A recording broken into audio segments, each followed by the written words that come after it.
Bismillahirrahmanirrahim. Wassalatu wassalamu ala rasulillah, amma ba'd. Vllazëni, dersi i sotëm është vazhdimsi prap e kapitullit të jemi për momentin që është dispozitat rreth kryerjes së nevojave fisiologjike. Dhe autori ka fillu në fillim duke tregu për istinxhalin e istixmarit, ka shpjeguar se çka do të thotë istinxhalli istixmar, për cilën tash duhet pak me përsërit, që istinxhaja kena thënë është për qëllim pastrimi me ujë, ndërsa istixmar është pastrimi me diçka tjetër jashta ujit, jo me ujë. Kryesisht me gur për shkak të haditheve që janë përmend. Mirë po, kemi thonë se kjo ka qenë e njohur në atë kohë që janë pastru me gur, ku shumica e sahabëve kanë vepruar një gjë të tillë. Mirë po, kjo nuk do të thotë që është e kufizuar me gur, dhe e kemi përmend se këtu hyn edhe facoletat ose palloma që i thojnë ana, apo mund të kanë për shembull levorg e trunit ose çka do që tjetë, diçka e pastër që mundet me u përdor për me u pastru. Kjo është istixmari. Fjala istixmar rrjedh zakonisht prej gurit, me përdorimin e gurit. Mirë po, aty hyjnë edhe gjërat e tjera. Kështu që kena me fol tash, pasi kena tregu sunetet, gjërat e papëlqyme, gjërat e ndalume, që i bjen duke kryer nevojën fiziologjike, tash gjendja pas kryerjes së nevojës fiziologjike që i bjen është me u pastru njëri. Mirë. Kështu që po vazhdojmë tash kjo është pjesa e fundit e këtij kapitulli, dhe po shpresojmë që inshallah përfundojmë. Pastaj fillojmë me gjëra të tjera të cilat i përmend autori. Gjendja e personit pas kryerjes së nevojave fiziologjike fillon autori dhe përmend. E lexojmë dhe thotë Allahu mëshiroft: "Wa sunna istijmarun thumma istinja'un bima'in wa yajuzu al-iqtisaru 'ala ahadihima lakin al-ma'u afdalu hina idhin." Thotë, dhe është sunet ose është edhe preferueshme që të pastrohet njeriu me gur istixmarit, përdoret istixmari, mundon me regjistru këto që të përmendëm istixmarin, më themi me gur ose me facoleta ose kështu me radhë. Mu përdor istixmari, pastaj istinxha me ujë. Dhe lejohet thot me u mjaftu me njërin prej tyre. Mirë po, thot uji është më i mirë. Autori po përmend këtë tash gjendjen e personit pas kryerjes së nevojave fiziologjike. Dhe këtu po thot bashkimi mes istixmarit edhe istinxhas. Domethënë mu përdor istixmari e pastaj istinxha. Disa dietarë kanë përmendur se nëse përdoret e kundërta, mu pastru me ujë, pastaj për shembull pastru me facoleta ose me një leckë ose me diçka, atëherë thonë është e papëlqyeshme. Mirë po, sa i përket kësaj çështje nuk ka diçka argument që të themi që e ka gjykimin si e papëlqyeshme. Mirë po, e kundërta e saj padyshim që edhe logjikisht, po edhe shariatikisht është një gjë e mirë dhe preferohet për shkak se, që e kanë përmend dietar, istixmarin kur të përdorsh, për shembull me pastrohesh me facoleta, ti largohesh nga kontakti i drejt për drejt me atë pjesën më të madhe të papastërtisë. Pastrohesh me të, pastaj pastrohesh me ujë, ajo gjurma që mundet me mbet në to. Prandaj kjo që është më e mirë, është edhe logjikisht, edhe është shariatikisht, se ne kemi mësuar për edukatave muslimane që është me u largu edhe mos me pas kontakte me papastërtinë. Kështu që autori po përmend se kjo gjëja është e preferueshme dhe është më e mirë që të përdoret. Ndërsa gjendjen tjetër që po përmend është thotë mjaftohet njëra prej tyre. Domethënë mjaftohet që për njeriu nëse veç njërin e përdor, ose pastrohet veç me ujë, ose nëse don pastrohet vetëm për shembull me facoleta, e përdor veç istixmarin. Që do të thotë edhe nëse ka ujë, prap njeriu i lejohet me përdor veç facoleta dhe me u mjaftu me to. Që shtanëm sahabët e kanë, shumica e sahabëve janë pastru veç me gur dhe nuk janë pastru me ujë. Mirë, Cili është argumenti që lejohet me u mjaftu veç me ujë? E kemi hadithin që është saksuar në dy sahihat nga Enesi radiallahu anhu që thot كان النبي صلى الله عليه وسلم إذا دخل الخلاء أتبعه أنا وغلام نحوي بإداوة فيها ماء وعنزة فيستنجي بالماء. Thot kur pejgamberi sallallahu alaihi wasallam ka dashur domethënë me hy në tualet, e kena përcjell thot Enesi unë edhe një djalash tjetër që ka qenë moshatar me të, domethënë siç e di Enesi domethënë ka qenë qysh i vogël që ka përcjell pejgamberi sallallahu alaihi wasallam prej kur ka qenë domethënë 10 vjet mosha e tij. Edhe thot je kemi mbajt një shkopin e tij dhe kemi mbajt një kofe me ujë ku prej saj është pastru domethënë pejgamberi sallallahu alaihi wasallam. Ky hadith po tregon që pejgamberi sallallahu alaihi wasallam qenë ka mjaftu vetëm me pastrimin me ujë. Që do thot një gjë e tillë po u lejoj. Pastaj kemi hadithin tjetër, hadithi i Aishës radiallahu anha, që pejgamberi sallallahu alaihi wasallam ka thënë: "Idha dhahaba ahadukum yaqdi hajatahu falyadhhab ma'ahu bi thalathati ahjar yastatibu biha fa inna dhalika yujzi an." Nëse dikush shkon dhe për me kry nevojën fiziologjike, atëherë le t'i merr me vete thot 3 gur që të pastrohet me to, dhe thot kjo i mjafton atij. Domethënë, ky hadith po argumenton shumë qartë që po u lejoj ka me u përdor veç istixmari. Domethënë 3 gur, edhe siç e tham hyjnë edhe gjëra tjera. Vetëm me 3 gur po thot mjafton kjo. Që do thot është argument i qartë që një gjë e tillë lejohet. Që njeriu me mjaftu me njërin prej tyre, ose me istixma, ose me istinxha, dhe për këta ka ixhma që një gjë e tillë lejohet. Lejohet edhe kombinimi i këtyre dyja. Për shembull, nëse njeriu nga urina pastrohet për shembull me faculek, ndërsa nga jashtëqitja pastrohet veç me ujë. Lejohet një gjë e tillë. Edhe nëse e bën tek njëra rrugë një mënyrë të pastrimit, ndërsa tek tjetra një mënyrë tjetër, atëherë inshallah kjo nuk ka të keqe. Lejohet një gjë e tillë. Mirë po thot autori uji është më i mirë. Mirë, dikush mund të pyet tash, nëse njeriu pastrohet vetëm me gur ose pastrohet vetëm me faculeta, nuk do të jetë pastrim tamam 100%. Ka mundësi me mbet diçka, ndonjë gjurmë pa pastërtisë, edhe kthehemi që për këta ka ixhma që kjo tolerohet. Kjo gjë tolerohet. Edhe nëse mbet pak diçka, mirë po kjo tolerohet. Kjo pa pastërti tolerohet. Dhe kjo është lehtësim për umetin e pejgamberit sallallahu alaihi wasallam. Ta autori tha uji është më i mirë. Tash këtu e kemi mesele se çfarë lloj pastrimi është më i mirë. A është istinxhaja apo istixmari? Dhe këtu ka pas khilaf mes dietarëve. Siç po e shehin në madhhab, autori që po përmend, mendimi i tyre që është istinxhaja. Mirë, mendimi i parë është istinxhaja. Mendimi i parë është se pastrimi më i mirë është istinxhaja. Dhe mendimi i dytë thonë është istixmari. Mirë, cilat janë argumentet?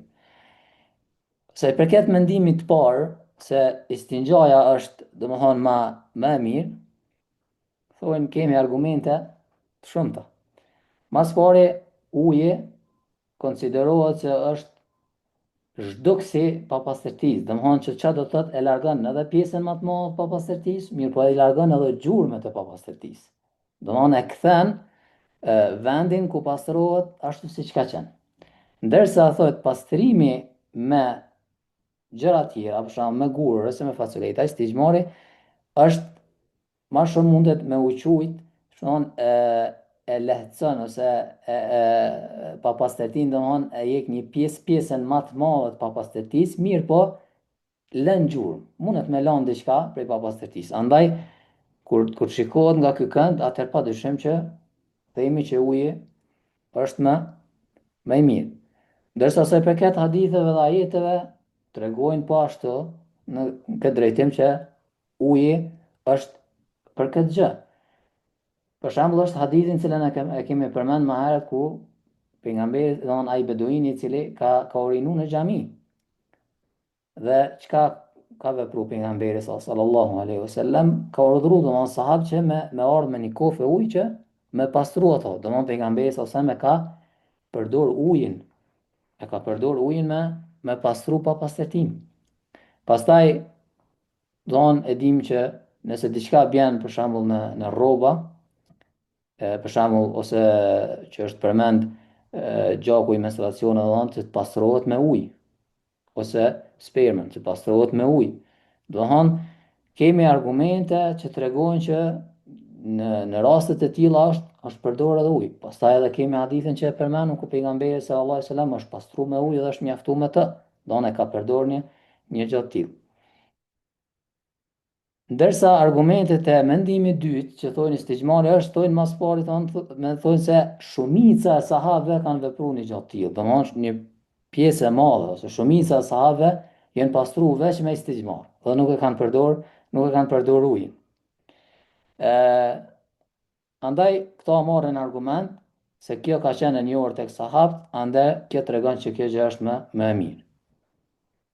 Mirë po thamë, pejgamberi sallallahu alaihi wasallam e ka vepruar një gjë të tillë. Pastaj si argument dy thonë se uji është ushqim. Subhanallahu, do të thonë çfarë argumentimi kanë pru. Dhe na kanë marrë domthonë prej kushteve të istixmarit që nuk lejohet me u pastru me diçka që konsiderohet ushqim i njerëzve, për shembull, ose ushqim i kafshëve. Thonë, kjo është argument për shkak se uji është ushqim, njeriu ushqehet me to, edhe është domthonë pjesë esenciale e jetës njeriu, kështu që thonë nuk lejohet, për shkak se obligohet respekti dhe nderimi i kësaj mirësie, kështu që nuk lejohet me u pastru, edhe është përshërsi me një farformë ose mohimi i mirësisë. Mirë po, thanëm, prapë kjo nuk ka lëdën, për shkak se kemi hadithe ku vetë pejgamberi sallallahu alajhi wasallam e ka vepruar dhe një gjë të tillë po ashtu Allah subhanahu wa taala në Kur'an ku e kemi përmendur edhe kur i kemi shpjeguar ujrat që Allah ka thonë ne u kemi zbrit domethënë ujin që të pastroheni me të. Ose kemi përmend që ka Allah kemi zbrit ujë të pastër, tahur është përmend. Që tahur do thotë i pastër në vetë edhe pastrues. Domethënë uji konsiderohet për gjërave, edhe nëse pihet konsiderohet për gjërave që pastrohemi me të. Pastaj e kam përmend që kjo mundet me kanë domethënë masraf ose shpërdorim i pasurisë, domethënë që njeriu përderisa ka mundësinë edhe ka lehtësimin me përdor diçka tjetër pse të përdoret uji, mirë po nuk themi një gjë të tillë për shkak se kjo po përdoret për nevojë. Domethënë kemi fjalën nevojë, domethënë diçka që njeriu ka nevojë me përdor, kjo nuk konsiderohet masraf. Nuk konsiderohet masraf, mirë po përdoret uji për një gjë të duhur, që me largu pa pastërtim. Edhe si argument tjetër e kanë përdorur që njeriu domthon në momenti kur ka kontakte drejt për drejta me pastërtinë, domthon kur pastrohet me ujë, domthon e prek pa pastërtinë, Allah e nderoft, edhe thonë që mbetet era, për shembull një kohë një gjatë tillë, e cila nuk i takon me u vepruar një gjatë tillë, mirë po edhe për këto ka kundërpërgjigje për shkak se kemi gjëra të cilat e largojnë erën nga dora dhe domthon nuk mund të qëndrojë një shkak ose një mënyrë argumentimi të tillë. Kështu që mendimi më i saktë është se istinxhaja është padyshim mënyra pastrimit më e mirë. Mirë po thamë që tash me i bashku të gjitha këto të cilat disa ton shkaqe që këta i kanë përmend, për shembull kjo pastrim që mos më mbet era ose kështu me radhë, më e mira është bashkimi i këtyre dyjave. Nëse njeriu mundet me vepru, domthonjë që me u pastru një me përdor istixmarin, pastaj istinxhan. Më e mira është për ty, domethënë që për shkak të një largu që saj, domethënë që nuk prek domethënë direkt pa pastërtinë, pastaj domethënë e pastron me ujë gjurmët të cilat kanë mbetë, kështu që është më e pastër domethënë këtë aspekt. Pastaj dietarët e kanë përmendur edhe një mesele në rreth kësaj çështje, kanë thonë a lejohet tash istixmari nëse kryerja nevoje bëhet jashtë dy rrugëve, qysh? Për shembull, nëse njeriu është i sprovuar me një smundje, Allah na rujt, që nuk mundet me i kry domthon nevojat për 2 rrugëve të zakonshme, domthon që njeriu i kryen. Mirë po ja hapën për shembull një vrim dikon trup që e largon, domthon urinon, ose vrim domthon që e largon domthon jashtëqitjen. Allah e nderoft. Kështu që në këtë mesele kemi khilaf. Mendimi i parë që e përmendin domthon sa i përket kësaj çështje, thotë nuk lejohet në asnjë formë, për shkak se istixmari edhe argumentet që vazhdimisht tregojnë është të kufizuar aty ku del urina ose jashtëqitja. Kështu që thotë nuk lejohet me u bë në vende të tjera, për shkak se argumentet nuk aludojnë në një gjë të tillë. Ndërsa Malikit e kanë një këndvështrim ndryshe. Thojnë nëse ajo vrima ku është hap ndodhet poshtë stomakut, atëherë merr thot gjykimin sikur e ka, sikur e ka kryer domthon prej vendeve të zakonshme, domthon që është poshtë stomakut. Ndërsa nëse është lart përmbi stomak, diku, nëse ndodh domthon që tjetra e vrim, thojnë në të kundërtën kjo nuk lejohet një gjë e tillë. Nuk e merr hukmin e lirimin domthon të nevojave prej vendeve të zakonshme.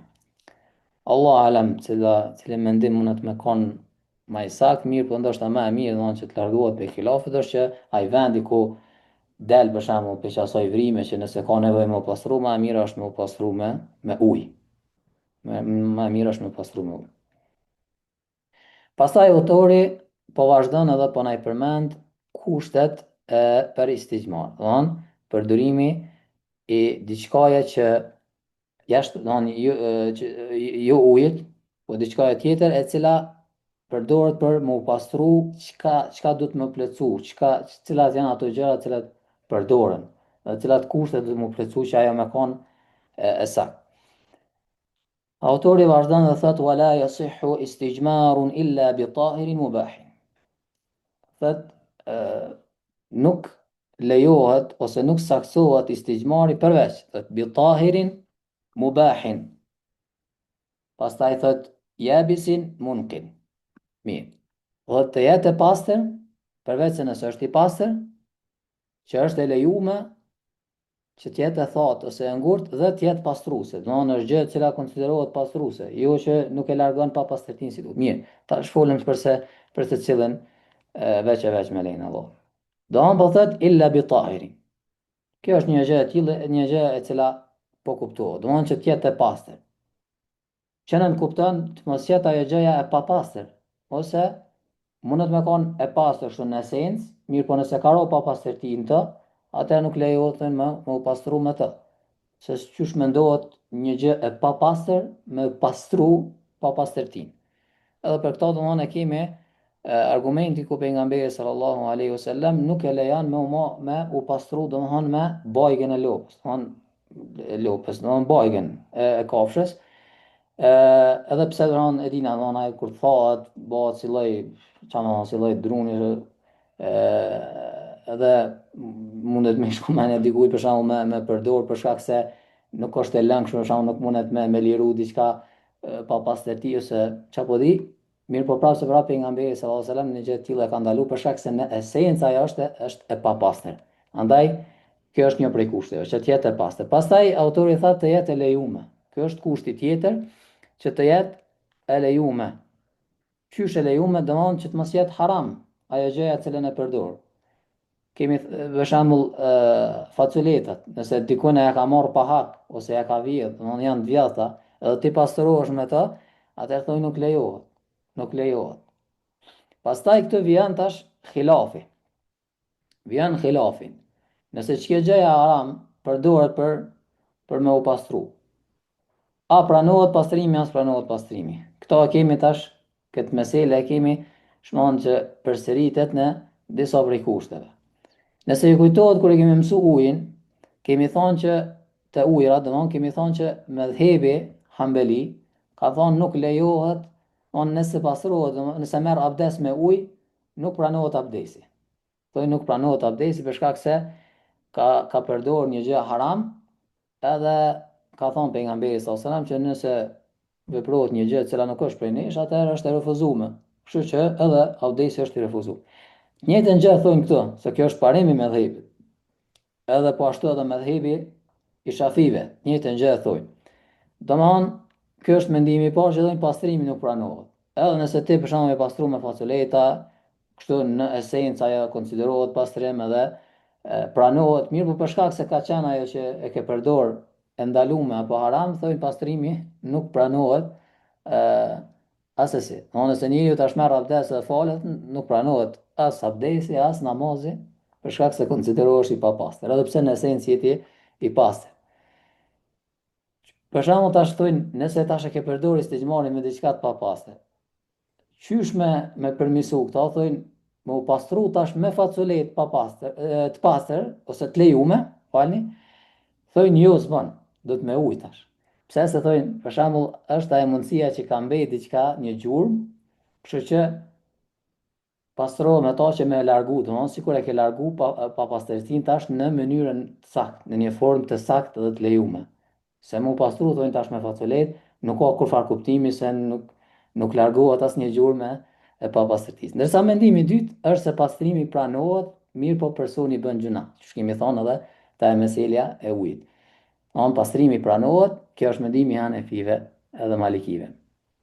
Që pastrimi pranohet, mirë po personi bën gjuna. Këto gjëra nuk janë të lidhura në këtë formë që me u varë pastrimi për kësaj gjëje që është e ndaluar. Ajo që neve na vjen është që ajo që kena përdorur me kanë për shembull e pastër dhe jemi në rregull me ta që me u pastru, edhe vendi është pastru, atëherë kjo është ajo qëllimi për cilën ne e kërkojmë. Ndërsa gjëja e cila përdor është e haram, atëherë për këto bën gjuna, që e ke përdor hakun e dikujna pa drejt. Mirë, pastaj gjëja tjetër thotë jetë e thatë, e ngurtë dhe kushti tjetër të jetë pastrues.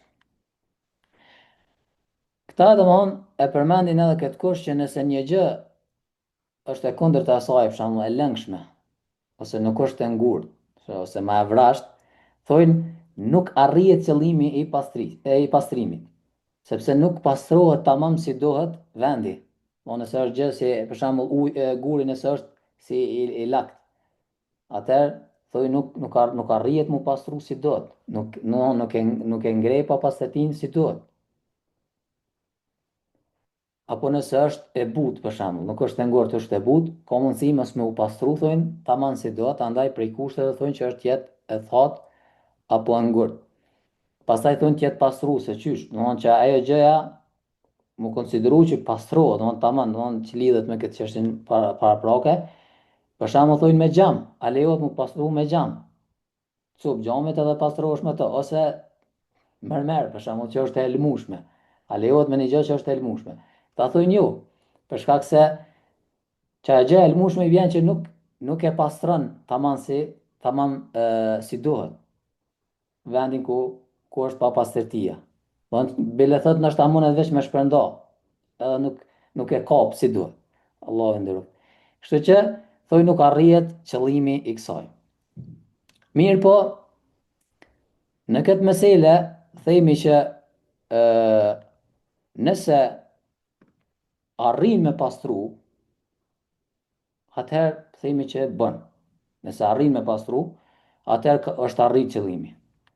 Tash nëse ka mundësi se pastron mirë ose kështu me radhë, mirë po nëse arrihet, themi që e ka pastru disa herë dhe ka arrit me pastru domthon vendin, atëherë themi që nuk e kushtëzojmë pa tjetër një gjë të tillë. Mirë po e rëndësishme është që ajo me u largu pa pastërtia dhe pastrimi pranohet edhe është në rregull një çështje e tillë. Mirë. Pastaj autori po vazhdon dhe po i përmend disa gjëra të cilat ndalohen. Thot wa haruma bi rawthin wa 'azmin wa ta'amin wa dhi hurma wa muttasilin bi hayawan. Po i përmend gjërat që ndalohet. Mirë po prapë këtu janë pjesë e kushteve. Se për shembull ne i thanëm prej kushtit është të jetë kështu, të jetë kështu, të jetë kështu. Mirë po prej kushteve është të mos jetë kështu, të mos jetë kështu. Kështu që andaj edhe kemi fut në kushte. Se edhe kjo është prej kushte. Është gjë haram, do të thotë është kusht që të mos jetë ajo. Thot, nuk lejohet të jetë bajk ose asht. Nëse njeriu për shembull o ka në gjendje të tillë, ku ka kry nevojën edhe gjon asht ose bajk, në kuptohet e thot për shembull është, edhe e merr dhe pastrohet me të. Një gjë e tillë, autori po na tregon që nuk lejohet. Edhe për këto kemi argument. Padyshim, argumenti i parë për shkak që mundna me përmend është hadithi i Ibn Mas'udit ku ku thot që pejgamberi sallallahu alaihi wasallam më ka kërku thot që une me apru atij tre gur. Edhe thot shkova dhe kërkova fe wajadtu hajrain thot. I gjeta dy gur. Thot edhe u mundova iltamastu thalith falam ajidhu.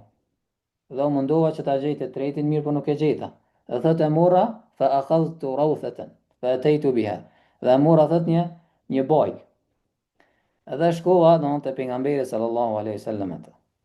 Thot pejgamberi sallallahu alaihi wasallam fa akhadha al-hajrain i morr domthonë dy gurët wa alqa ar-rawth edhe e largoi dhe gjujti domthonë bajkën. Dhe tha hadha riksun domthonë tha pejgamberi sallallahu alaihi wasallam kjo është e papastër. Andaj nuk lejohet me u pastru me një gjë të tillë. On që e përmendëm edhe më herët këtë argument. Është edhe hadithi tjetër ku Abu Huraira thot që i ka thonë pejgamberi sallallahu alaihi wasallam kërko don gur që të pastrohem me to. Thot dhe mos hajde me asht wala don wala ta'tini bi'azmin wala rawthin. Mos hajde me asht ose me bajk. Don pejgamberi sallallahu alaihi wasallam e urdhëroi që të mos i merr don këto dy gjëra. Kështu që kjo aludon që një gjë e tillë është e ndaluar, një gjë e tillë e ndaluar. Argumenti tjetër që e ndalon këtë është se ashti është ushqim i gjinve, që përmendet në hadithe tjera që dhe pejgamberi sallallahu alaihi wasallam fe innehu zade ikhwanikum. Domthon ajo është ushqimi vëllezërve juaj, domthon prej gjinve. Kuptohet domthon kjo po kuptohet që është prej gjinve musliman. Andaj nuk bën me përdor domthon një gjë e cila domthon është ushqim i tyre. Ndërsa përmendet domthon që kjo bajga për shembull e kafshëve këtu është ushqim për kafshët e gjinve. Andaj edhe kjo është një tjetër shkak që nuk lejohet domthon me u përdor një gjë e tillë. Tash këtu është një meselë tjetër që në këtë rast të këto dyja domthon nuk lejohet as urinimi mbi të. Për shkak kësaj themi një lloj shenjtëri ose që njeriu do të mohon mos me vepru një gjë të tillë për shkak se është ushqim i tyre dhe nuk lejohet me i pengu ata, domthon që ti të urinosh domthon tash mbi ushqimin e tyre. Domthon që edhe kjo një gjë është e ndaluar. Mirë, tash është mesela prapë e njëjta. Nëse njeriu ka vepruar një gjë të tillë, është pastru për shembull me asht. A pranohet pastrimi, a nuk pranohet? Njëjtën e thonë mëdhëbi Hanbeli dhe mëdhëbi Shafii që e përmenu më herët, ku thonë nuk pastrohet se ka përdorur diçka që është e ndaluar dhe një gjë, nëse le përdor një gjë haram, ajo vepër është e refuzuar dhe s'pranohet pastrimi. Ndërsa mendimi i dytë thonë yukrah idha kana tahirain wa yahrum idha kana najisin. Urrehet nëse ajo është domthon nëse janë të pastra, ndërsa ndalohet nëse janë të papastra. Për shembull, ashti nëse është i pastër, nuk ka papastërti dhe pastrohet me to, thonë yukra, thonë urrehet një gjë e tillë. Që i vjen pastrimi pranohet. Ndërsa është e ndaluar, thonë nëse ajo është e papastër. Kjo është fjala e malikive. Mirë po pranohet domthon pastrimi. Ndërsa mendimi i tretë thonë pranohet edhe bën gjuna. Pranohet edhe bën gjuna. Domthon aja mendimi i dytë ka që ku tha yukra i bën që nuk bën gjuna. Domthon nëse është e urryme. Ndërsa kjo po thotë ndalohet një gjë e tillë edhe njeriu bën gjuna. Mirë po pastrimi si pastrim pranohet. Domthon e njëjta mesela, cilën e përmendëm më herët që është ky mendimi i Hanefive dhe njëkohësisht e ka zgjedhë Sheikhul Islam Ibn Taymija. Do në ai ka bo gjëna që ka vepru një gjatë tillë, mirë po pastrimi si pastrim pranohet. Pastaj autori po përmend çështjen tjetër edhe po thotë ushqimi. Edhe këtu hyn qoftë për njeriu ose për kafshën. Cila është argumenti për të? Argumenti është ajo që ne përmendëm më herët. Përderisa pejgamberi sallallahu alajhi wasallam e ka përmend edhe shkakun tjetër se pse një gjë e tillë ndalohet për bajgën edhe arsin nëse është ushqimi i gjinëve, atëherë më parsore është me u ndaluar edhe ushqimi i njerëzve, qoftë i njerëzve ose i kafshëve, don të tyre. Andaj një gjë e tillë lejohet, nëse nuk lejohet mu pastru as me ushqimin që e hajnë kafshët. Pastaj e përmendin që një gjë e tillë është mohim i mirësive të Allah subhanahu wa taala. Është mirësim, me është mohim i mirësive dhe është poshtërsim ose shkelje, ose nënçmim i mirësive të Allah subhanahu wa taala që njeriu t'ja ka dhënë. Pastaj edhe në histori është përmend që ka pas rast domethënë që kanë përdor njerëz, kanë bënë një gjatë tillë, janë pastru për shembull me bukë për shkak të begative të mëdha që Allah ja ka dërgu, edhe e kanë vepruar një gjatë tillë, Allah na ruaj, duke një vetën shumë të mjaftueshëm që kanë me bollëk. Mirë po Allah subhanahu wa taala pastaj i ka sprovu me varfëri. Allah na ruaj nga një gjë e tillë. Kjo është mendimi i katër mëdhëheve, pa dyshim që me pastaj mendimi i katër mëdhëheve është se meselja e njëjtë, a pranohet as pranohet, thonë pranohet. Mirë po nëse është një gjë e tillë haram, atëherë ka bo gjuna pse ka vepru atë. Pastaj autori përmendi gjënën tjetër dhe tha wa dhi hurma, do të diçka që është e respektuar apo që duhet mu ndëru. Për shembull, nëse është prej librave të dijes, për shembull, librave të shariatit, është një gjë që respektohet dhe është për shembull shenjë për shenjave të Allahut subhanahu wa taala kjo dije. Dhe ato mund të ketë domthon ajete hadithe. Edhe një gjë e tillë ndalohet, për shembull, mu pastruti me një letër ku në ta është shkruar një dije e tillë. Dhe thonë është ndaluar.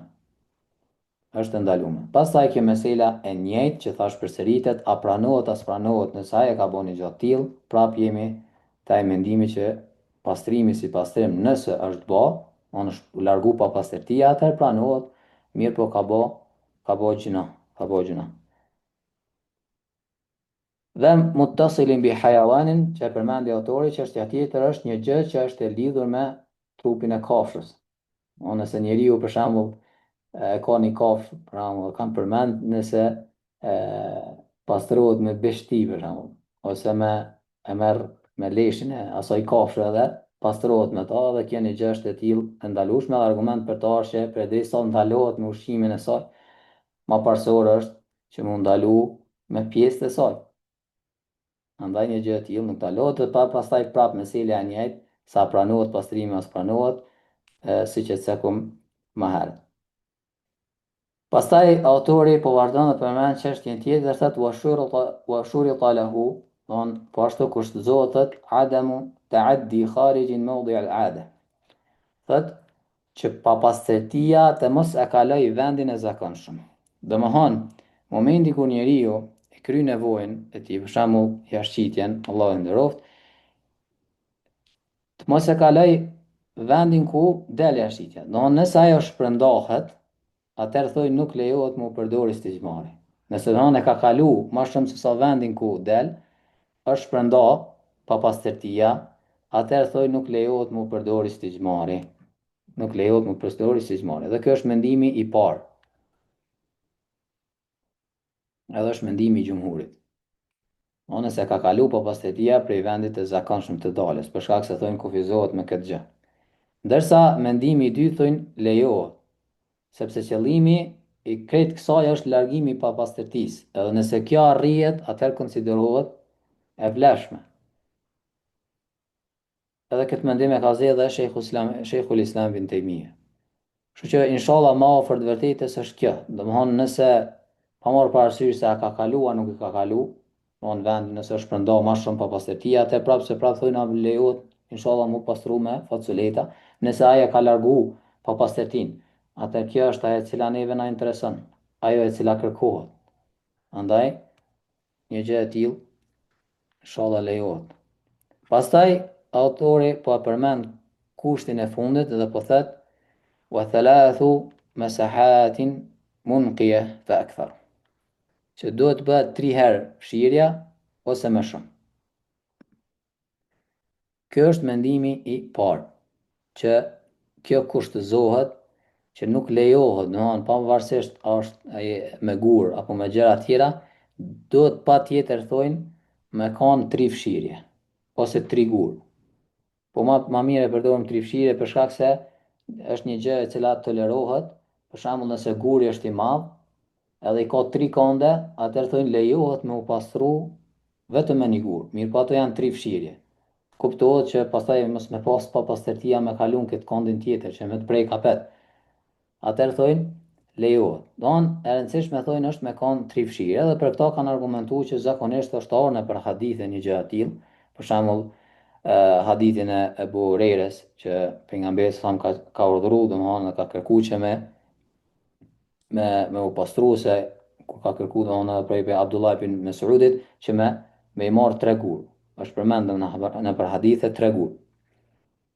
Ose hadithin e Aishës domthonë që e përmendëm që nëse dikush shkon domthonë për me kry nevojat fiziologjike le t'i merr me veti 3 gur.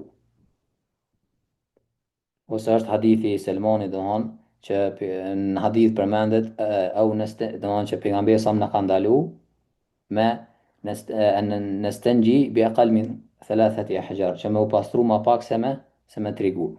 Kështu që këta thojnë domthonë ky mendimi i parë që është mendimi i mëdhëbit Hanbali dhe Shafi'i, që thojnë nuk lejohet nëse është ma pak se 3 fshirje. Do duke argumentu me këto argumente që i përmendëm. Dërsa mendimi i dytë thojnë nuk kushtohet numri. Aja e cila është konsiderat që merret parasysh, thojnë është pastërtia, anë largimi pa pastërtisë. Nëse kjo arrihet thojnë me 2 fshirje, atëherë themi që një gjë e tillë lejohet. Edhe kjo është mendimi i Hanefive dhe Malikive. Edhe thojnë pikrisht argument për to kemi një hadith tjetër që e përmenëm, që pejgamberi sallallahu alaihi wasallam te Ibn Mesudi, ai hadithi që u argumentu më herët, që i ka thonë me sjell 3 gur. Po, pejgamberi sallallahu alaihi wasallam i ka thonë sjelli 3 gur. Mirë po, çka ka thonë Ibn Mesudi? Kam kërku dhe i gjeta vetëm 2 gur dhe nuk e gjeta të tretin dhe tha e mora domthon atë bajgën edhe shkova te pejgamberi sallallahu alaihi wasallam, kështu që pejgamberi sallallahu alaihi wasallam çka bani e gjujti domthon atë bajgën dhe i mori 2 gur. Thonë kështu që pejgamberi sallallahu alaihi wasallam është mjaftuar me 2 gur. Mirë po, këta domthon tash argumentojnë thonë edhe pse pejgamberi sallallahu alaihi wasallam i ka marrë 2 gur, nuk mundesh me thonë që ai nuk është fshit 3 herë, se na thanë domthon që edhe lejohet edhe me 1 gur nëse ka 3 kande dhe mund është mi bë 3 fshirje. Kështu që pejgamberi sallallahu alaihi wasallam edhe pse i ka marrë 2 gur, thonë i ka bë 3 fshirje me ata 2 gur. Është pastru domthon me 3 fshirje. Allahu alem domthon sa përket mendimit parë edhe mendimi është edhe mendimi i Sheh Uthemini gjithashtu, që patjetër do të më kanë 3 fshirje. Ndoshta ma afër ta mundet me qenë domthon kjo mendimi i dy që qëllimi është pastrimi, me u pastru domthon prej nevojave, ndërsa ato që përmendet domthon numri në për hadithe nuk është qëllimi domthon numri patjetër, mirë po zakonisht njeriu pastrohet me 3 fshirje. Domthon kjo është një gjë e zakonshme që njeriu mundet me arrit domthon që mu pastru. Kështu që kjo gjë e zakonshme, andaj është përmend në për hadithe, wallahu alem. Mirë. Pastaj janë përmend domthon disa mesele, për shembull mënyra e pastrimit. Qysh njeriu domthon më konsideru që është pastru për shembull me gur, që themi jena në rregull tash me pastrim edhe me ujë. Sa i përket mënyrës pastrimit domthon me gur, mëdhëbi Hanbali dhe Shafi thonë nëse mbet diçka që nuk e largon vetë se uji, se është mbet një gjurmë që nuk largon vetë se uji, atëherë thojnë kjo është ajo që merret në konsiderat. Kjo është ajo e cila merret në konsiderat, që ti jep në rregull, domthon ajo gjëja e cila është mbet tolerohet. Ndërsa një fjalë, domthon një mendim tjetër që është edhe brenda Hanbelive dhe që e ka zgjedhur Sheikhul Islami, është thojnë nëse ti fshirjen e fundit, sado që të jetë ai numri i tyre, në fshirjen e fundit e sheh që për shembull ngur ose në faculeta palloma, e sheh që s'po ka diçka, nuk po ka ndonjë gjurmë pa pastërtisë, palloma për shembull në këtë rast po vrehet që është e pastër, atëherë thonë kjo nuk kupton që ti je i pastër. Nuk ka lidhje tash a ka mbet as ka mbet diçka domthon. Nuk e merr parasysh atë gjë. Kjo inshallah është më afër, domthon përderisa njeriu e sheh që nuk ka diçka, domthon në fshirjen e fundit për shembull sheh që nuk ka pa pastërti, atëherë e konsideron veten që është pastru. Nuk ka nevojë, domthon me me hyrë në vezvese dhe me vërtetu, se për shembull në këtë rast nuk ka nevojë me pas jetin, patjetër, domthon me vërtetu, me aqit volën. Mirë po edhe me shtu vezveset njëri. Mirë po e sheh domthon që je pastru edhe hamendson që me kaq pastrohet njëri, zakonisht atëherë mjafton kjo. Mjafton kjo. Dhe për gjëra ajo që ka mbet, do të thonë është e tolerueshme. Edhe pse mos më marr lehtësimin që Allah subhanahu wa taala e ka zbrit për njerin si mëshirë për ta. Derisa sa i përket ujit, thonë është pastrimi do të thonë që më u kthy vendi ashtu siç ka qenë. Edhe këtu do të thonë themi të njëjtën gjë. On me hamendsim, e dinti që çka mjafton je pastru mo, do të s'ka pas çka më mbet, atëherë pa të pru kuptohet, atëherë inshallah do të thonë je i pastër. Edhe pse këtu ka mendime, pastaj disa thojnë do të 3 pastrime edhe këto të thonë, pa tjetër. Disa thojnë do të 7 pastrime me përdor. Mirë po, mendimi më i saktë është kjo domthon, që ti me hamendsim e ke e ndjen që ti tashmë je pastru, edhe vendi do është kthyer ashtu siç ka qenë andër, kjo konsiderohet që ti je pastru. Dhe me kaq domthon po e përfundojmë këtë kapitull.